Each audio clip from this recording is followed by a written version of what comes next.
Bismillah. Allahu Ekber. Allahu Ekber.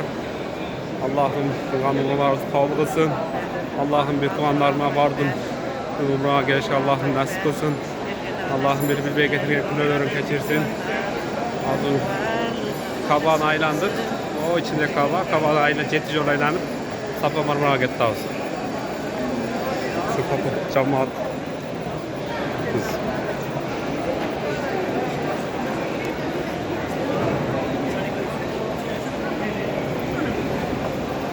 لبيك اللهم لبيك لبيك لا شريك لك لبيك إن الحمد والنعمة لك والملك لا شريك لك.